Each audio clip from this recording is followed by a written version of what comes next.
Good afternoon, boys and girls. All right, it's Earth Week, so I read an Earth story every day this week.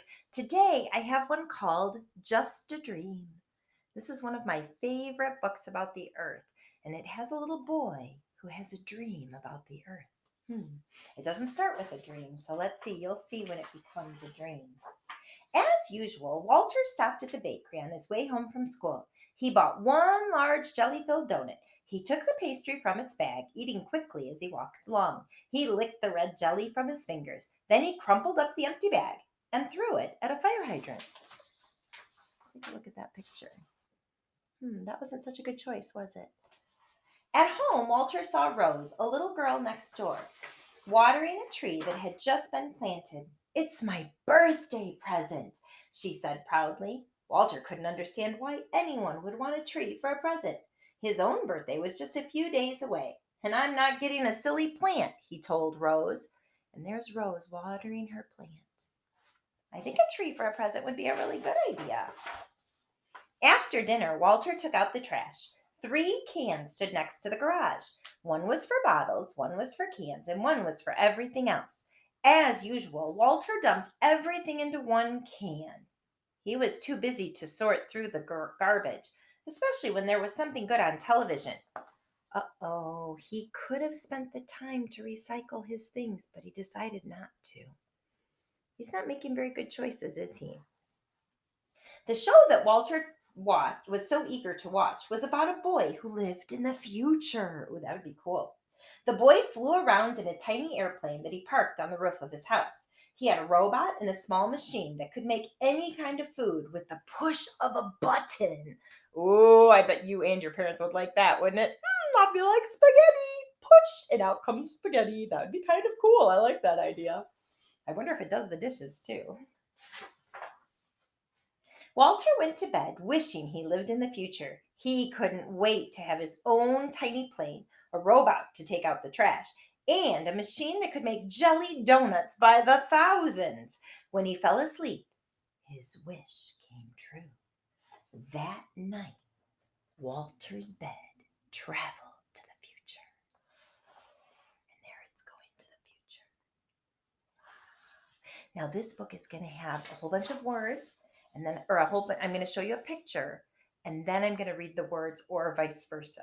So, the first thing I want you to do is just look at the beautiful picture here, but it's a great drawing. It's just not that beautiful of a place, is it?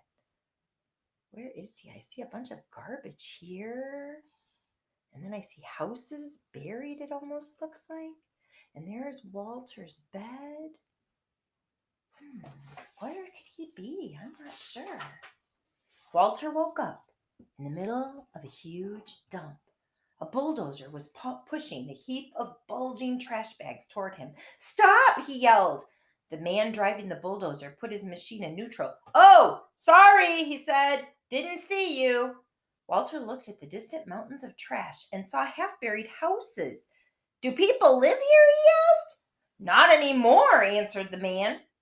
A few feet from the bed was a rusty old street sign that read, Floral Avenue. Oh no, gasped Walter.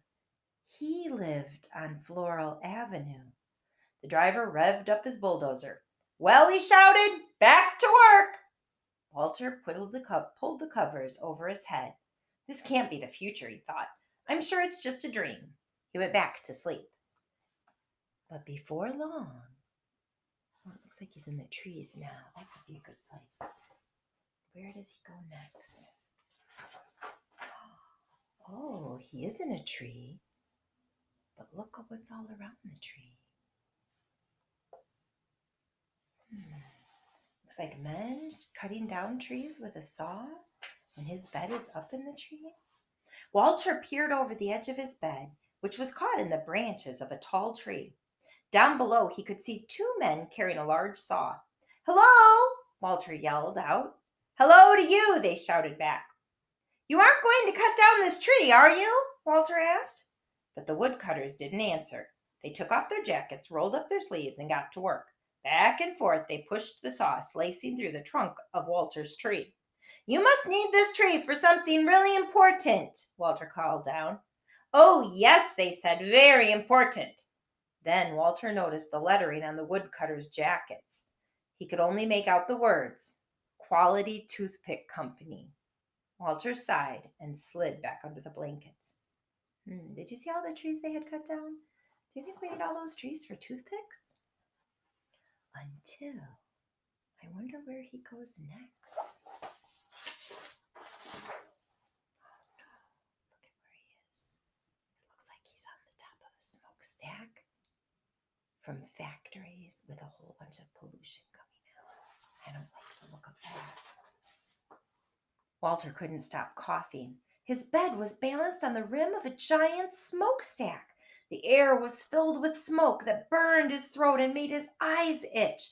All around him, dozens of smokestacks belched thick clouds of hot, foul smoke. A workman climbed one of the stacks. "What is this place?" Walter called out. "This is the maximum strength medicine factory," the man answered. "Gosh," said Walter, looking at all the smoke. "What kind of medicine do they make here?" "Wonderful medicine," the workman replied, "for burning throats and itchy eyes."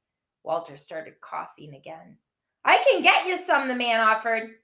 "No thanks," said Walter. He buried his head in his pillow, and when his coughing stopped, he fell asleep. So look at that. They are causing all that smoke and smog, but they're making medicine so that you can breathe the air because of all the smoke and smog? I don't know if that's very good. Maybe we should just go to clean, fresh air and not take the medicine for the smog too. But then, where does he go next? Looks like snowflakes falling.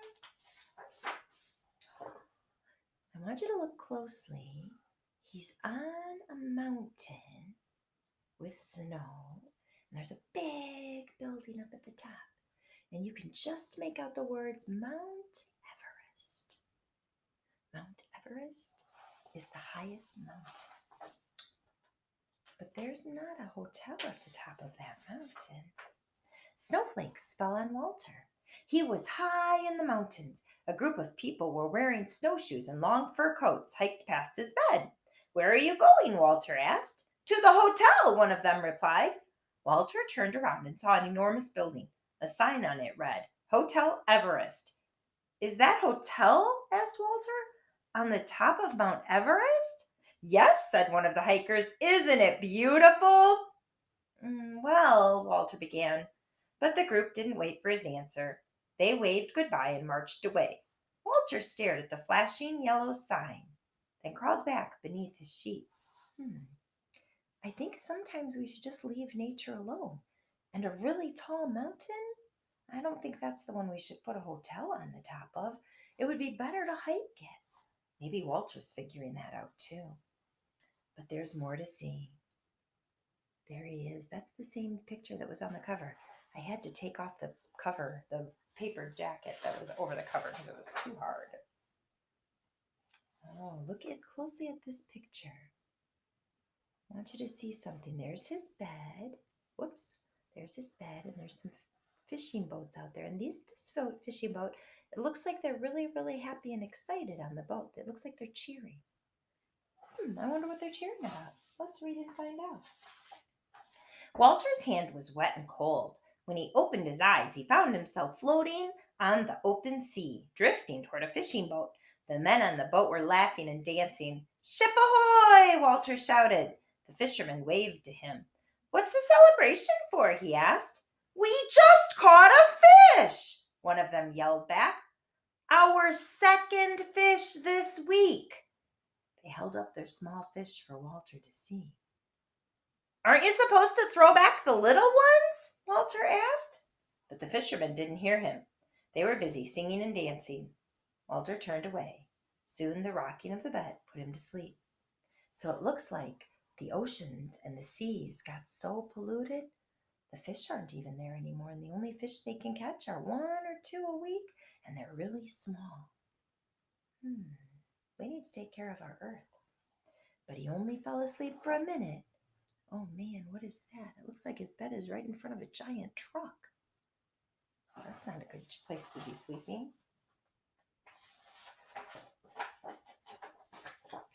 Oh my goodness, look at it. It's massive waves of cars and trucks everywhere, roads upon roads upon roads. Now, it's important to have roads and get places, but should the roads cover everything? I wonder.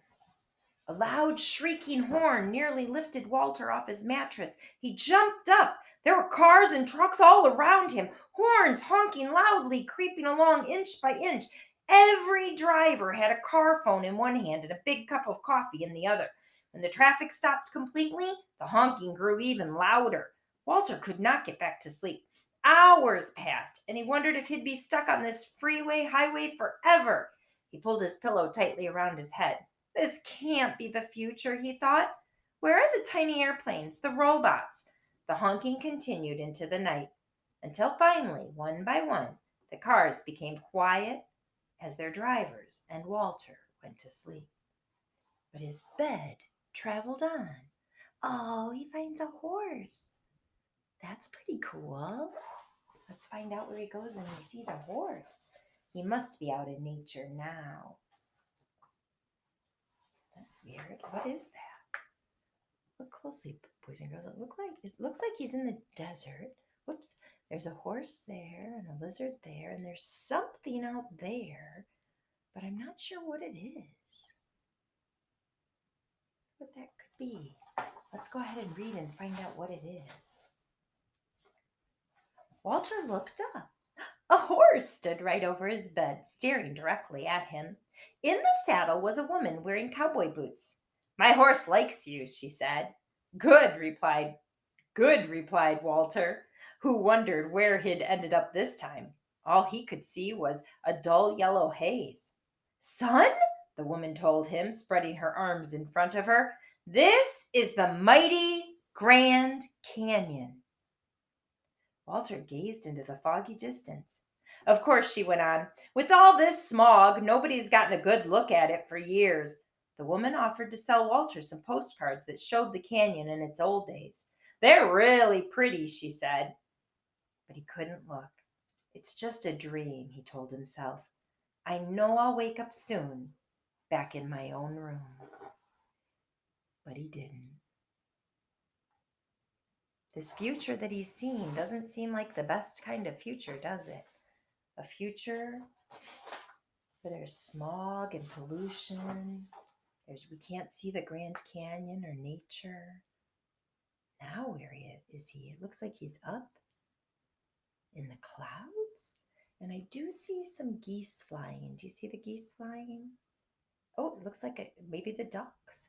A duck landed on his bed. Let's see what that is all about. Walter looked out from under his sheets. His bed was flying through the night sky. A flock of ducks passed overhead. One of them landed on the bed, and to Walter's surprise, he began to speak. "I hope you don't mind," the bird said, "if I take a short rest here." The ducks had been flying for days, looking for the pond where they had always stopped to eat. "I'm sure it's down there somewhere," Walter said, though he suspected something awful might have happened. After a while, the duck waddled to the edge of the bed, took a deep breath, and flew off. "Good luck," Walter called to him. Then he pulled the blanket over his head. "It's just a dream," he whispered, and he wondered if it would ever end. Doesn't seem like a dream. It seems more like a scary dream. I don't want the world to be like that. Then finally, where is he back now? Looks like his house. Walter's bed returned to the present. He was safe in his room again this time, but he felt terrible. The future he'd seen was not what he expected. Robots and little airplanes didn't seem very important now.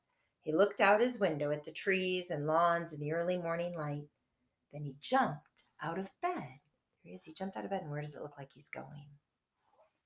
He ran outside and down the block, still in his pajamas. He found the empty jelly donut bag he had thrown at the fire hydrant the day before. Then Walter went back home, and before the sun came up, he sorted all the trash by the garage. That is great. He decided to run back and go recycling. A few days later, on Walter's birthday, All his friends came over for cake and ice cream. They loved his new toys, the laser set, the electric yo yo, the inflatable dinosaurs. My best present, Walter told them, is outside. Then he showed them the gift that he'd picked out that morning, a tree. So he decided that Rose might be on the right path, didn't he? After the party, Walter and his dad planted the birthday present. When he went to bed, Walter looked out his window. He could see his tree and the tree Rose planted on her birthday. He liked the way they looked side by side. Then he went to sleep, but not for long, because that night Walter's bed took him away again. Where did he go? Look closely. Is that the future or the past? Look at that guy. This side. That guy's using an old-fashioned lawnmower. It doesn't take any gas. You just push it and the blades cut the grass. Where could he be? I wonder if you have some ideas.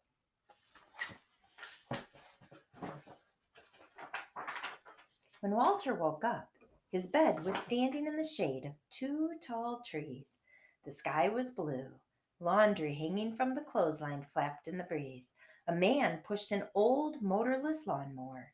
This isn't the future, Walter thought. It's the past. Good morning, the man said.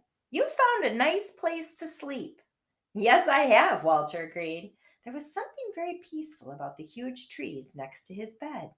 The man looked up at the rustling leaves. My great grandmother planted one of these trees, he said, when she was a little girl. Walter looked up at the leaves too and realized where his bed had taken him.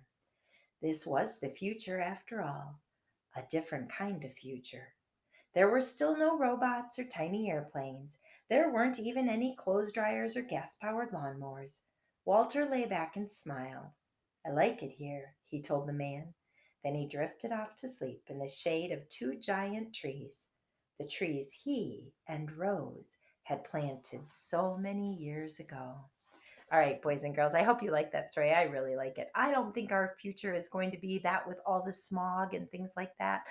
But I do think we have to take care of it so that our future is full of beautiful trees that we get to sit under and relax under. Have a great day. Think about Earth this week. Make sure every single day you think about how important it is to be kind to the Earth. Talk to you later. Bye.